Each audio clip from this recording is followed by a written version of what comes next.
Družina in služba. Je to to? Ali se splača svoje življenje posvetiti še čemu? Ko rečem še čemu, ne mislim na sicer zelo koristne hobije, kot so branje knjig, vrtičkanje, štrikanje ali kvačkanje, ampak na sodelovanje še v kakšni drugi skupini poleg družine in službe. Take so na primer pevski zbori, zakonske skupine, Karitas, Rdeči križ in podobni. K snemanju tega prispevka me je spodbudila gospa Nevenka Bogataj, sicer tudi prijateljica, ki v Sloveniji povezuje mentorje študijskih krožkov. Hvaležen sem ji lahko v življenju za marsikaj, od nje sem že marsikaj zanimivega in koristnega prejel in prav je, da damo tudi kaj nazaj. Tudi v takih skupinah se udeležujemo ponavadi iz dveh temeljnih potreb, da nekaj prejmemo in pa da nekaj damo nazaj. Na primer, določenega usposabljanja, za pridobiti neko veščino, naučiti nekega jezika, se udeležimo zato, da nekaj prejmemo. Lahko pa se v nekem prostovoljstvu, na primer Karitasu ali Rdečemu križu, udeležimo v neki skupini tudi zato, ker čutimo potrebo, da imamo nekaj in želimo ljudem nekaj dati tudi nazaj. Konec koncev pa gre za eno in isto stvar v obeh primerih, namreč vemo, da kadar prejemamo, tudi dajemo in kadar dajemo, na drugi strani tudi veliko prejemamo. Tako da tukaj gre v bistvu za dvosmeren proces, ki bi se mu učeno reklo lahko družbena participacija ali družbeno udejstvovanje.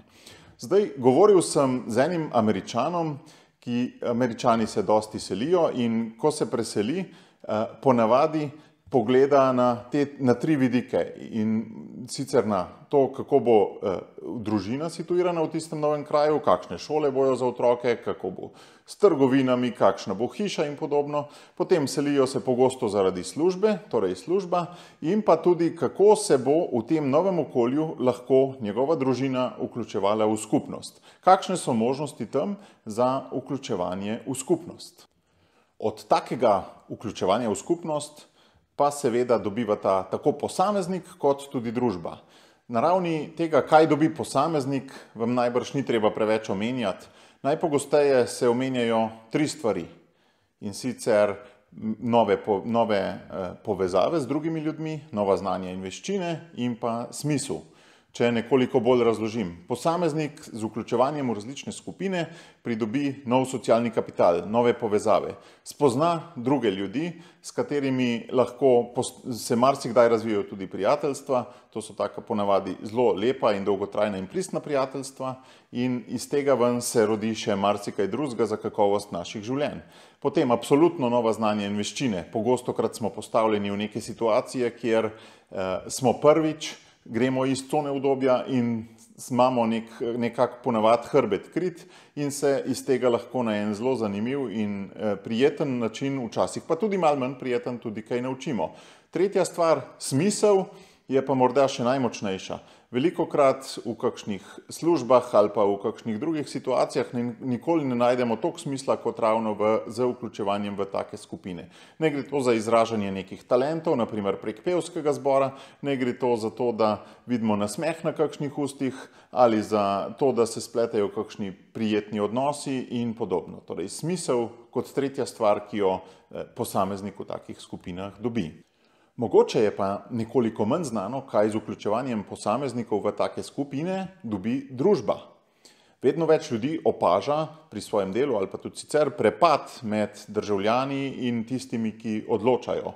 Da se na nek način vse več političnih odločitev in tudi siceršnjih teh odločitev, kam bo svet nasploh šel, dogaja stran od državljanov. Kot da so državljani na enem robu prepada, odločevalci, tisti, ki imajo moč in ki odločajo, pa nekako na drugem robu. In želja mnogih je, da bi se med tema dvema robovama prepada na nek način zgradil most. Zdaj, če pogledamo to situacijo skozi teorijo skupnosti, imamo nekako tri vrste skupnosti. Zasebne skupnosti, kamor sodijo na primer družine, prijateljske skupine in podobno, to so na nek način tiste, v katerih posameznikih primarno so, in pa javne skupnosti na drugi strani, to so pa na primer država, Evropska unija, občina in podobne, torej tiste, ki so od vseh nas. To so tiste, kjer se stvari zares odločajo, ali pa naj bi vsaj se odločale. No in vmes med tema dvema imamo pa še tako imenovane vmesne skupnosti. To so skupnosti, ki so med recimo družino in prijatelji na eni strani in med javnimi skupnostmi na drugi strani. Te vmesne ali s tujko intermediarne skupnosti so tisti pravi zaklad, ki ga družba dobi s tem vključevanjem. Vmesne skupnosti pravzaprav zapolnjujejo prostor med posameznikom na eni strani in med državo na drugi strani. Če teh vmesnih skupnosti ni, potem se prepad med posameznikom in državo poglablja. Če so pa te vmesne skupnosti močne in se tudi med seboj povezujejo, ponavadi se povezujejo tako stopničasto, najprej se recimo združi nekaj ljudi, potem se teh nekaj ljudi združi v neko širše društvo, društvo se v neko zvezo, ta zveza se še v neko večjo zvezo in tam tisti imajo pa potem že moč. In potem se ta prostor tako zapolni in dobimo tako imenovan prostor civilne družbe. Zdaj, posamezna ta vmesna skupnost lahko deluje navzdol proti posameznikom in pa navzgor proti državi. Na nek način, recimo, če pogledate neko društvo, zadovoljuje po eni strani interese svojih članov in jim pomaga, da nekaj dosežejo v življenju, po drugi strani pa lahko tudi kaj sporoči ali pa se vključuje v neke odločitve, ki jih sprejemajo politični organi. Temu rečemo, da neka taka intermediarna skupnost v bistvu zadovoljuje dva tipa interesov.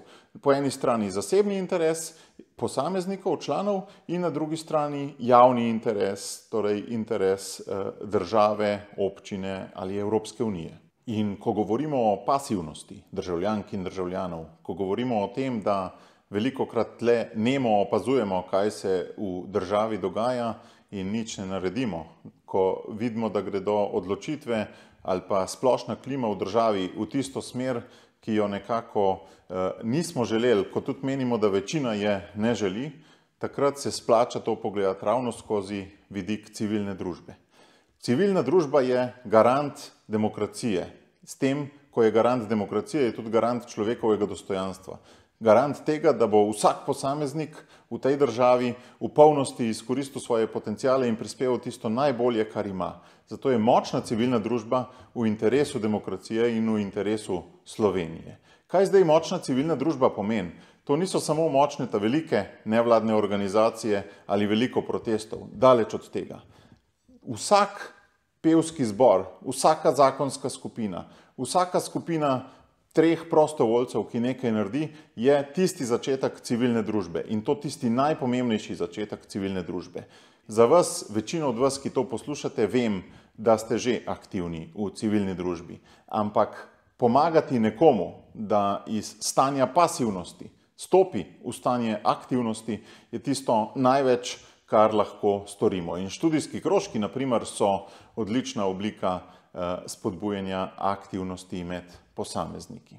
Zato s tem, ko si aktiven v katerikoli skupini ali se pridružiš katerikoli skupini, morda že z najmanjšo pomočjo, z najmanjšim prispevkom, v resnici gradiš demokracijo, gradiš človekovo dostojanstvo in gradiš boljši jutri za vse nas. In verjamem, da je med vami mnogo takih, ki to že veste, ki tudi vsakodnevno ali pa vsakotedensko vabite druge, da bi prestopili prag iz pasivnosti v aktivnost. Vabite še naprej, vabite jih na način, da bodo lahko prispevali tisto, kar nosijo v sebi, da ne bojo se mogli preokviriti v vaša pričakovanja, ampak da bojo sami lahko začutili, kaj lahko prispevajo. Hvala vam za vse. Hvala vam, da vabite ljudi iz pasivnosti v aktivnost in srečno. Se vidimo v naslednji epizodi.